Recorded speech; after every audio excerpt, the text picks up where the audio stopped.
사도행전 11장 19에서 26절까지 그리스도인, 크리스천이라는 제목을 가지고 말씀을 전하겠습니다. 어느 목사님이 오랜만에 한 친구를 만났어요. 반갑게 이제 인사를 나누고 딱 보니까 티가 너무 나는 거야. 어떤 티냐면 예수 믿는 티가. 그분의 행동에 티가 나는 게 아니라 옷에 여러 가지 장식품이 자꾸 티가 나는 거야.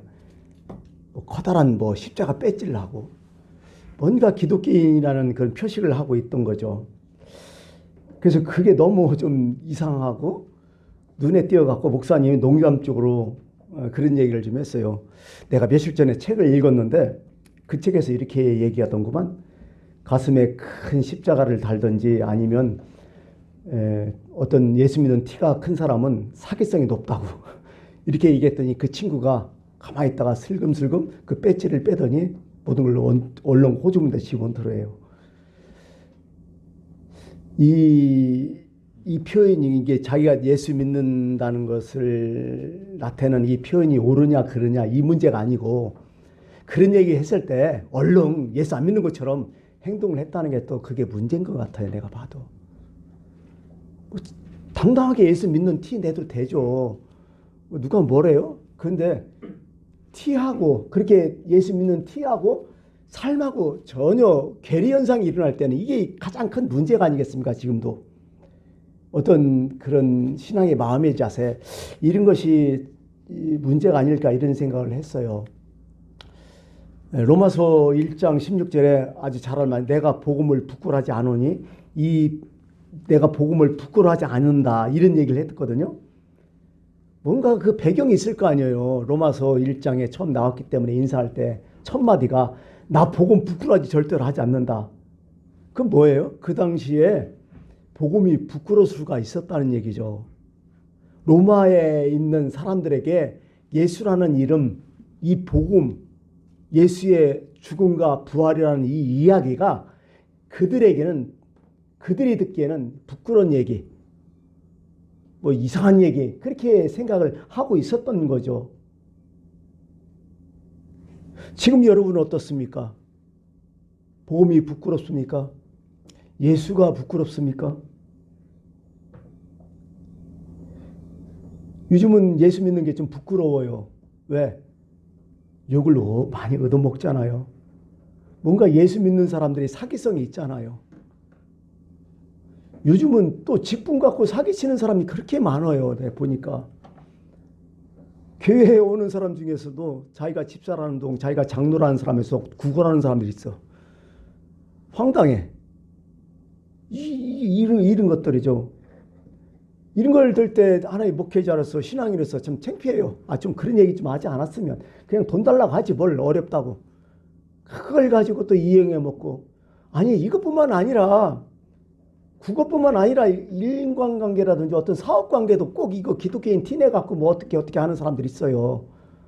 괴로워요. 그런 거 볼 때. 전혀 아닌데, 기독교인이 아닌데 그렇게 티를 내는 거야. 사기성이죠 완전. 진짜 그 사람이 기독교인 같으면 그렇게 얘기 안 하죠. 무늬만 기독교인이죠. 기독교에서 가장 싫어하는, 목사님들이 가장 싫어하는 철학자 한 사람 있어요. 누굴까요? 니체라는 사람이잖아요. 그죠? 신은 죽었다고 얘기하고 맨날 니체 엄청 까는데, 사실은 니체도 개신교 교인 목사 아들이에요. 정확히 루터교, 자기 아버지가 목사님이야. 루터교 목사님. 루터교는 되게 교단이 커요. 단일 교단에서 루터교가 지금 거의 독일에 거의 한 80% 이상 루터교이니까, 또 주변 합치면 한 8천만 명 정도 되려나? 엄청 커요. 개신교잖아요. 여기 우리 한국에서만 루터교가 지금 이상해서 장로교보다 작지만은. 하여간 니체가 그런 얘기를 했어요. 기독교인들이 살신행위를 하고 있다고. 살신행위, 살인행위가 아니라 살신행위. 하나님이 죽이는 행위들이 너무 많이 있다고. 이런 얘기를 해서 그 당시에도 그렇다는 거야. 니체가 볼 때 예수 믿는 사람들이 오히려 하나님을 죽이는 행위들을 더 많이 하고 있다. 그렇게 얘기를 하죠. 예전에는요, 제가 젊었을 때 들었던 얘기야. 저기 부흥 강사님한테 어떤 얘기냐면, 본인이 미국 갈 때 어떤 비자도 신청하고 여권도 신청하는데 거기 가서 출입국 관리소 있잖아요. 앞에 가면 제가 이제 프리스트, 제가 목사입니다 하면 그냥 통과했다는 거야. 지금도 그게 생생해요. 그래갖고 역시 미국은 기독교인들이 어떤 기독교 바탕으로 나를 세웠기 때문에 목사님들 대접을 참 잘해주더라. 그런 얘기를 하면서 막 신나게 하는 얘기를 듣는데 요즘 그래요. 지금 미국에? 내가 목사에 뭐 총 들어대요. 이런 시대가 왔어요. 지금. 이 참 괴로워요. 어떻게 보면. 빌보 3장 18절에 이런 얘기했어요. 빌보 교인들에게 그런 얘기했어요. 내가 여러 번 너희에게 말할 거니 이제도 눈물 흘려 말하니 십자가의 원수로 행하느니라. 이런 얘기를 했어요. 그 빌립보 교회 내에서도 그런 사람이 있다는 거예요. 십자가의 원수로 막 행하는 사람이 있다는 거야. 참 이게 괴로운 얘기죠. 초대교회 얘기예요. 초대교회. 지금이나 똑같은 거죠. 하나님을 죽이는 자죠. 어떻게 보면 니체의 말은. 지금도 참 누가 계속 기독교를 핍박할까요? 제일 많이 교회를 핍박한 사람이 누구야? 예수 믿다가 안 믿는 사람들이요. 그것도 예수 적당히 믿다가 안 믿는 사람들. 왜? 예수 믿는 목적이 자기 목적이었어요. 근데 예수 믿고 나니까 어떻게 돼요? 자기 목적이 실현이 안 되는 거야. 소금감 드는 거야. 진리를 정확히 모르고 하나님 만나보지 못하고 그런 사람들이 나와서 교회 욕하고 교회 힘들게 하고. 우리 주변에 그런 사람 있잖아요. 장로라고 얘기하지만은 장로가 아닌 거예요. 이건 뭐 일반 사람보다 더 악독하고 더 질리게 만들어 사람을. 이런 사람들이 많아요 지금. 이게 뭐 어떻게 뭐 십자가의 원수야. 그 사람은 어떻게 하는지 장로라고 얘기할 거 아니에요. 그러면서 장로라고 하면서 얘기하다가 대인관계 할 때는 영 아닌 거예요. 정말 세상에 저런 사람이 있나 이런 정도로. 오늘 그 그리스도인이라는 얘기가 나오잖아요. 오늘 말씀에 크리스천이죠. 영어로 하면 크리스천. 우리 교회도 크리스천이 계시잖아요. 마카오천이라고. 이 크리스천 참 좋은 이름이에요. 이 헬라어로 얘기하면 크리스티아노스. 우리나라 별로 이게 표현하면요. 그리스도의 사람들. 이 뭐냐면요. 저 사람 내 사람이라 이런 뜻이에요. 그리스께 속한 자와 그리스에게 소유된 자 이런 뜻이거든요. 이게 성경에 보면요. 이런 얘기들이 참 많이 나와요. 첫 번째 이제 성경을 쭉 읽어보면 예수 믿는 사람들이 그 당시에 일반 사람들이 유대인들이겠죠. 뭐라고 얘기했느냐. 갈릴리 사람들. 나사렛 땅. 예수 도당 이런 명칭으로 계속 불렀어요. 대부분 예수 믿는 사람들, 예수를 따라다니는 사람들이 누구였을까요? 갈릴리 사람들이 제일 많았어요. 제자들도 갈릴리 사람들이 제일 많았었잖아요. 그러니까 예루살렘에 사는 수도권에 사는 교만한 유대인들이 예수 믿는 사람들 보고 아유 저 촌놈들 이런 얘기야. 쉽게 말해서 촌사람들 무슨 모임들 뭐 나중에 예수의 부활을 신봉하는 이상한 놈들.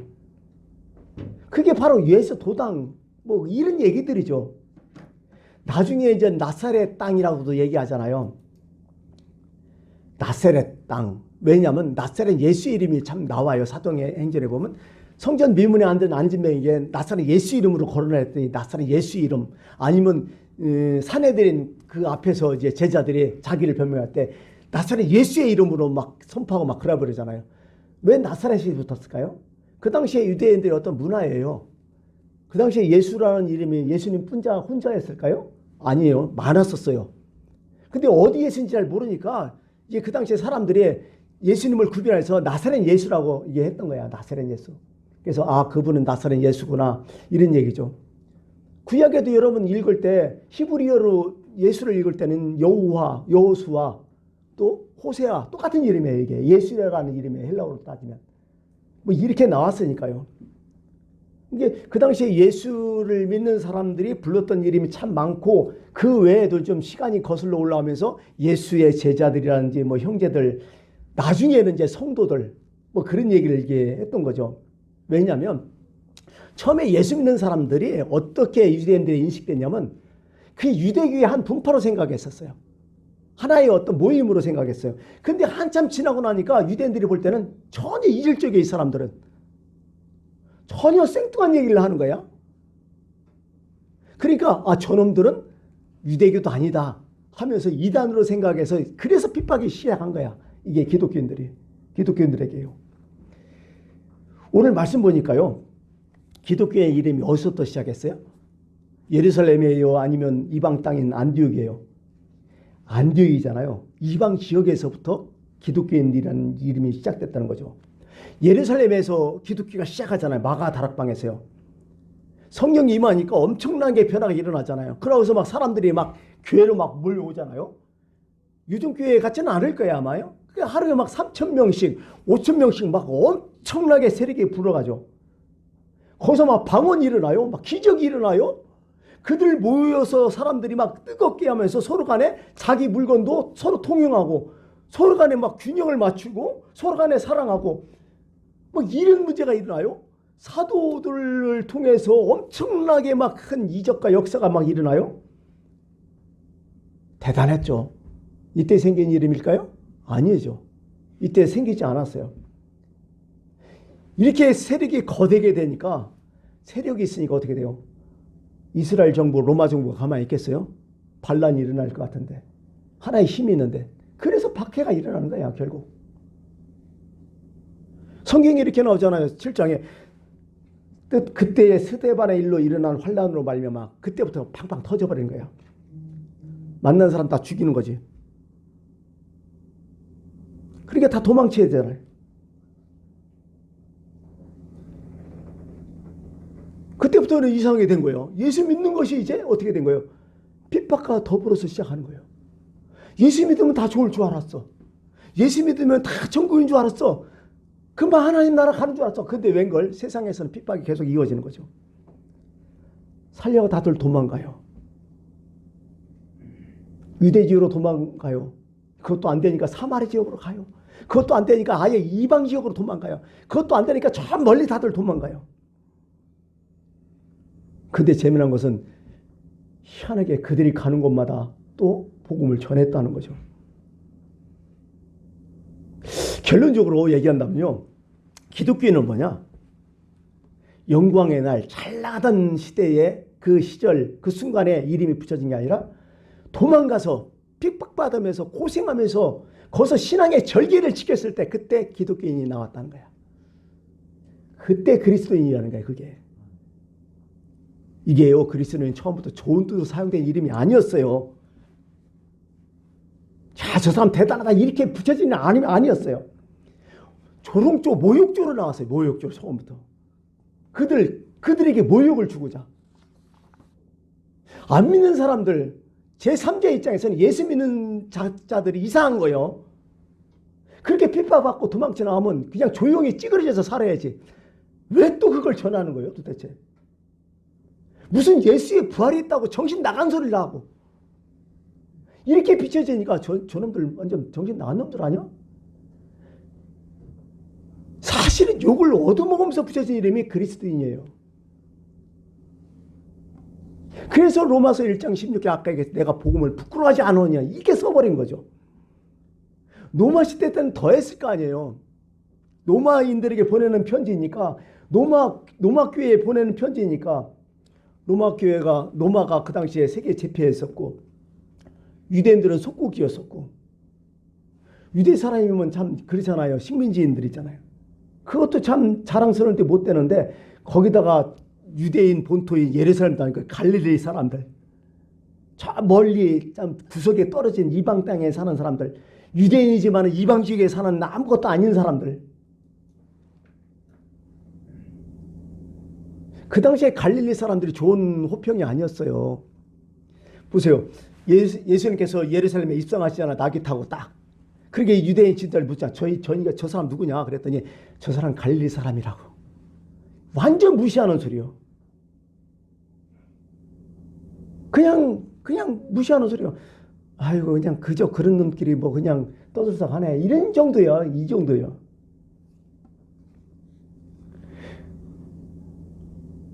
그 유명한 얘기가 있잖아요. 요한복음 1장 46에 나다니엘이 예수님 소개하니까 나사렛에서 왔다니까 나다니엘이 뭐라고 해요? 야, 나사렛에서 무슨 선한 일이 있냐? 그 뭐요? 무슨 개천에서 용이 나냐? 이런 소리요. 아주 무시하는 소리였어요. 니고데모도 얼마나 쪽팔렸으면 낮에 예수님 못 찾아오고 밤에 찾아왔을까. 그 당시에 이게 분위기였으니까 할 수 없잖아요. 그 당시에 모든 진리는 뭐였어요? 로마 제국이니까 로마가 제일 세계의 1위였었고, 그러니까 힘이 진리였었어. 승리가 진리였었고. 근데 예수님은 힘이 있어요? 아니면 뭐가 있어요? 없잖아요. 십자가 달렸으니까 아무것도 아니란 말이죠, 이게.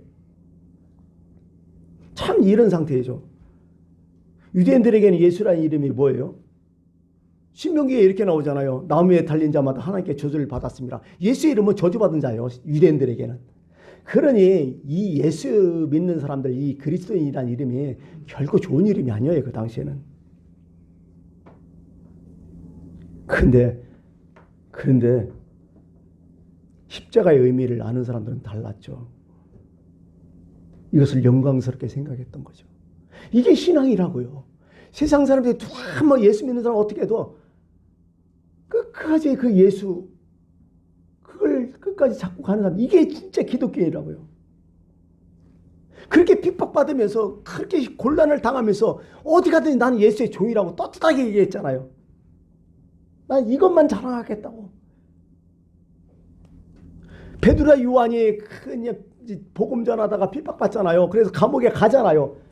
그리고 또 풀려나면서 막 이걸 또 자랑스럽게 생각하잖아요. 내가 예수님 위해서 고난한다. 이게 예수 믿는 사람이라고, 이게. 우리가 보통 세례를 받잖아요. 근데 그 당시에 이제 문헌을 찾아보니까 요즘은 세례를 성부, 성자, 성령의 이름으로 받잖아요. 근데 초창기에는 예수의 이름으로 세례를 받았어요. 이게 예수의 이름으로 세례를 받은 그때 뭐냐면 예수의 이름으로 에이스 토노모아라는 뜻으로 영어로 하면 인투, 밖에서 안으로 들어간다는 뜻이야.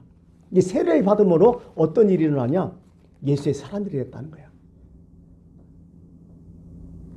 무슨 서약식 하는 그런 것이요. 어떻게 보면 예수님의 소유가 됐다.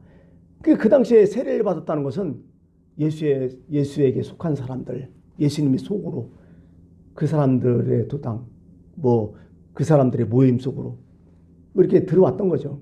그 당시에요. 예수 믿는다는 게 힘들었지만 세례 받는다도 보통 결단이 아니에요. 왜? 일단은 세례 받으면 이건 사회적으로는 손해보는 거예요. 그럼에도 불구하고 예수 그리스도가 나의 구주라고 생각하니까 다 세례 받잖아요.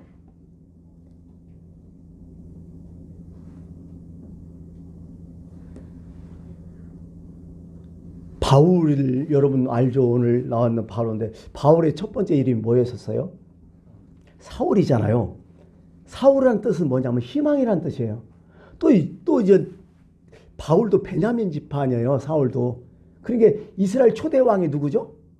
사울이란 말이에요. 거기도 베냐민 지파예요. 상당히 그런 게 어떻게 보면 프라이드가 강한 거예요. 이스라엘 초대 왕이 베냐민 지파에서 나왔으니까 자기도 사울이고 이건 희망이라는 이름이고, 근데 나중에 바울로 변해야 되잖아요. 그럼 바울의 뜻은 뭐예요 도대체?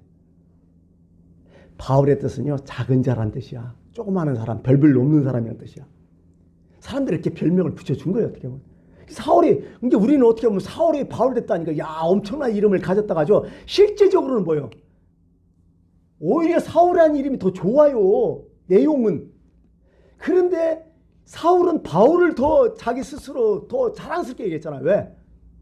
소자, 작은 자, 별별 없는 사람. 왜 그랬을까요? 그는 신앙적으로 나는 소자, 나는 별별 없더라도 예수의 이름만 높아지면 된다는 그런 마음이 있었던 거예요. 이분은 계속. 나는 없어지고 예수님만 있으면 된다. 이런 마음이 있기 때문에 바울을 계속 쓴 거야. 그리스도의 마음으로 변화된 거죠. 이게 기독교인의 정체죠. 나는 없어져요. 그리스도만 내 삶에 남으면 된다. 자기는 아예 없어진 존재다. 오직 하나님 영광이면 된다. 심지어는 나는 그리스도의 미친 자다고 얘기하잖아요.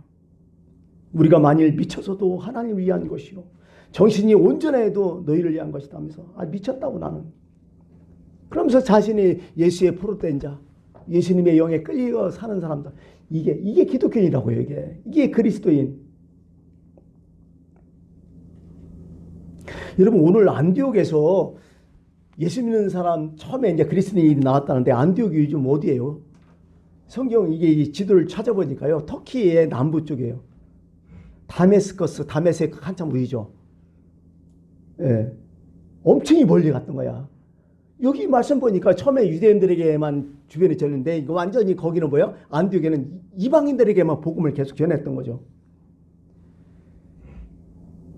가만히 보니까 참 이게 가고 싶어도 간 사람 아니잖아. 도망갔던 사람이야. 피신한 사람이잖아요. 그렇잖아요. 근데 그럼에도 불구하고 자신의 문제를 생각하지 않고 뭐예요? 오직 복음이었어. 복음을 전파하는 거예요. 우리 같으면 어떡하겠어요?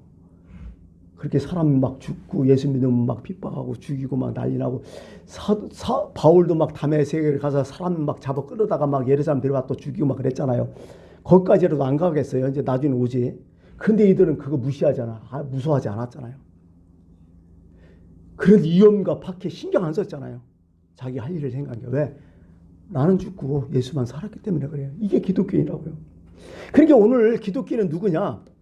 우리 삶 가운데 일어나는 박해를 어떻게 해석하냐에 따라서 기독교인이냐 아니냐가 동반된다는 거예요. 고난의 의미를 우리가 어떻게 받아들이냐가 이게 매우 중요하다는 얘기죠. 성도들은 죽을지라도 예수의 이름으로 죽는다면 너무 감사하고 기뻐했다는 얘기죠. 그리고 우리가 고난받는 것은 죄의 결과도 아니고 하나님께 대한 저주와 형벌도 아니고 이것은 자랑스러운 핍박이다. 이건 자랑스러운 상처다. 그렇게 얘기를 했다는 거죠. 오히려 고난당함을 더 영광스럽게 생각했다는 거죠. 이걸 또 선교의 기회로 생각했다는 거죠. 나한테 일어나는 여러 가지 많은 사건들을 오히려 하나님의 뜻으로 생각하고, 사회에 여러 가지 부주의한 문제가 많잖아요. 말도 안 되는 것도 많잖아요. 오히려 그것을 복음으로 극복하고, 자신의 주어진 이 험악한 환경을 오히려 예수 믿는 사람으로서 내가 어떻게 할 건가, 이런 상황인데 내가 정말 힘이 들고 어렵고 괴롭고 남들 볼 때 넌 죽었다 했을 때 세상 사람과 똑같이 죽는 게 아니라 나는 예수 믿는 사람이다. 나는 나 안에 하나님이 계시다. 하나님은 우리 아버지다. 나는 이 상태에서 나는 어떻게 살 것인가? 나는 이것을 어떻게 해결할 것인가? 오직 예수님의 관점으로, 하나님의 말씀의 관점으로 그렇게 여기면서 살아가는 사람들, 그게 기독교인들이라고요. 남들 똑같이 죽을 때 죽고 남들 똑같이 웃을 때 웃는, 이게 아니라고요. 뭔가 세상과 달랐어요. 그래서 히브리서 11장 38절은 세상이 감당하지 못할 사람이라고 얘기해요. 기독교인들을. 저 사람 세상도 감당하지 못한다. 어떻게 세상이 건들지 못하는 사람들. 이게 그리스도인이었다는 거죠. 그렇게 살다 보니까 도덕절, 순결을, 어떤 윤리적인 문제는 다 따라왔죠. 당시에 문화가 엄청 퇴폐했어요. 정말 저질 문화였다고요. 그 당시에는. 근데 이들만은 그렇지 않았다는 거죠. 왜? 세상은 세상이고 나는 그 문화, 그 정신에 딸지 않고 오직 하나님 말씀대로 살아가는 거야. 올바름, 청결. 그게 딴 사람 눈에 볼 때 유별난 거야. 남들 그렇게 다 범죄할 때 너는 왜 안 하냐 이거요. 남들 그렇게 또 수치론 일할 때 너는 얼마나 깨끗하고 너는 안 하냐. 그렇게 얘기해도 자기 길 가는 거야. 그들은 정상적으로 살았지만 이 안 믿는 사람한테 유별나게 보는 거야. 그렇지만은 그들 안 믿는 사람들 마음속에 뭔가 있었던 거야. 이렇게 요즘 말로 그럼 이런 거죠. 누구 얘기해요? 누구도 아무개도 아냐. 가 교회 예인교회 다니는데 누구 아냐 그랬더니 그 사람이 딱 한마디 얘기하죠. 그놈 진국이야. 이렇게 됐다는 거죠. 누가 뭐 하면 그 사람 역시 진국이야. 그 사람 믿을 만하지. 그 사람 앞뒤가 맞는 사람이야. 이렇게 됐다는 거예요. 기독교인들이 그 당시에. 오늘 본문을 좀 얘기해보면 오늘 바울이라는가 사울이라는 사람이 나오잖아요. 여러분도 알다시피 사울은 기독교를 엄청 핍박해서 이때까지도 기독교를 핍박해서 사람들한테 아예 못 올렸잖아요. 유대인들은 사울을 잡아 먹으려고 하고 배반자라고 하고 또 기독교인들은 의심이 가는 거야. 언제 어떻게 또 이 뿌라치는지 모르고 누구도 꼼짝 못할 때 오늘 바나바는 어떻게 해요? 사울을 데려다 합심해서 같은 목회를 하잖아요. 뭔가 벽이 없어진 거야. 사랑, 용서, 합심 이게 다 나타나잖아요. 그래서 기독교인이라고 부른 거야. 저 사람도 이상하다. 우리 같으면 어떻게 저 사람들하고 어울리냐. 저 사람하고 저런 놈하고 어떻게 어울리냐. 근데 깡그리 싹 무시해버리잖아요. 같이 동역하잖아요. 바나바가. 그러고 이게 딱 보니까요. 그 당시에는 신분의 계층이 확실했잖아요. 남녀도 확실했잖아요. 근데 기독교 모임에서는 종이라고 차별했나요? 형제자매라고 다 나오잖아요. 여자라고 우습게 여겼나요? 형제자매라고 다 나오잖아요. 사람 차별이 전혀 없었던 거야. 그 교회만 가면 모든 사람이 평등했던 거야. 세상에서는 그렇게 격차를 두고 차별을 하고 힘들게 했지만은 그 교회 그 공동체가 아니까 마음이 너무 좋아. 서로 간에 인격 대 인격으로 대해주는 거야. 이게 기독교인이었다는 거죠. 그래서 그리스도인이 나온 거죠. 이제 말씀을 몇 개씩 읽겠습니다. 이 얘기할 때 그런 생각 들었어요. 예수님께서 마지막 십자가에 돌아가실 때에 그 밑에서 예수님을 처형했던 로마 백부장이라든 사람들하고 군인들이 이렇게 지켜봤잖아요. 끝까지. 이들이 한마디 딱 해요. 마태복음 27장에 이는 진실로 하나님의 아들이었도다. 대단한 고백이잖아요.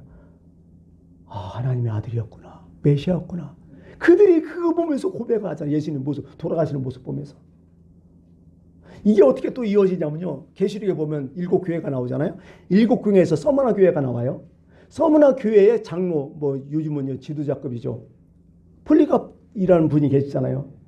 거기도 그분이 이제 예수 믿는 것을 끝끝내 고집하고 나왔다가 그 화형을 처음에 집행관이 그 폴리갑 장로의 그 삶, 그분의 마지막 모습을 딱 보면서 한마디 하죠. 이 사람은 참으로 그리스도인이다.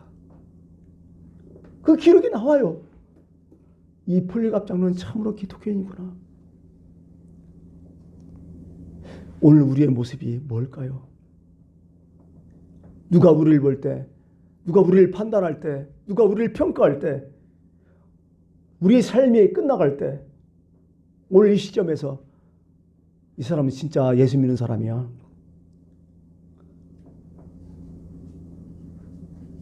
기독교인도 같으면 좋겠다. 이런 평가를 좀 받아야 되잖아요. 바로 이게 우리의 자랑스러운 기독교인이라는 거죠. 기도하겠습니다.